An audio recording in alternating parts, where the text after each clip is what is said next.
Welcome to our channel. A legendary US Open changed two superstars' career trajectories.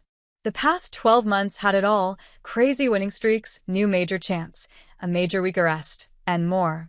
With 2025 on the horizon, our writers are looking back at the most memorable moments from 2024. Biggest golf moments of 2024. Number 2.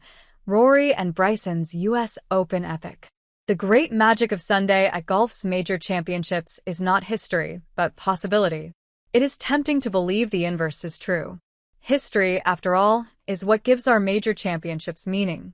It is why a green jacket at the Masters resonates more than a plaid blazer at the RBC Heritage, why a claret jug is more valuable than a FedEx Cup, and why Tiger versus Jack is a legitimate conversation point rather than a cockeyed theoretical.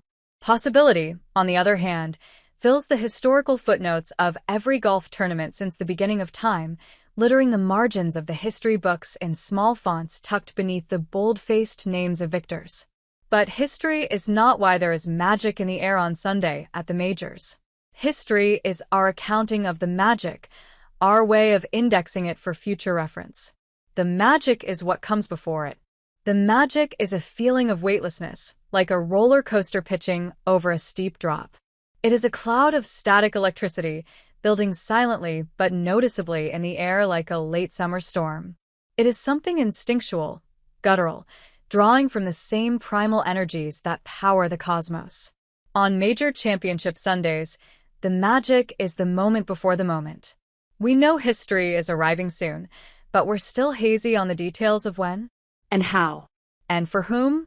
That feeling of anticipation, of knowing and not knowing, of the intermingling forces of fate and free will, that's magic. And on Sunday at the US Open last June, it crested over Pinehurst like a tidal wave. It is hard to remember how close we were to a different history. A few 1/millionths on the X and Y axis, maybe. Maybe less.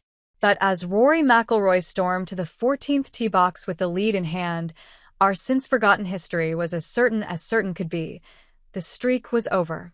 Rory McIlroy was a major champion again. We thought the story had unfolded for us already. 4 birdies in 5 holes at the turn of a golf course firmer than granite. The exact kind of Rory Sunday charge that had fizzled like a lit match in a pond at a dozen or more major championship over the last decade. A one-shot lead with 3 to play, no surefire birdie holes.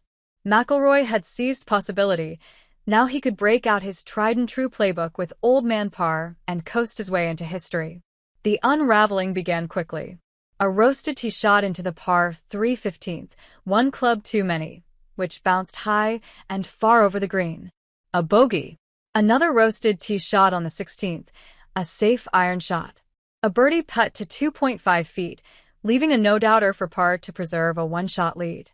Hit the putt and win the tournament. McIlroy felt discomfort. He pulled it, tied heading into 17. Survival from the left bunker on 17, then a 2-eager chip from the mouth of the green on 18, leaving a twisting, tumbling 3.5-footer for birdie that lipped out for bogey. For holes, 45 minutes, 3 bogeys, and the course of golf history, all changed. McIlroy suffered the most utterly devastating defeat in recent golf history, while Bryson DeChambeau, who did little more than par his last 3 holes, emerged as the triumphant victor. It took months before the full scope of those 45 minutes came into clear view.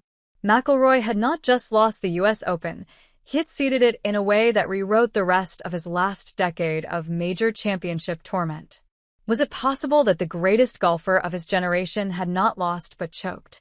And what did choking, in this moment with this much on the line, mean for his standing among the greatest ever to play the game? Meanwhile, DeChambeau had not just won the US Open but revolutionized golf, ushering in a new era of the sport under its new greatest showman. DeChambeau was not just a lightning rod.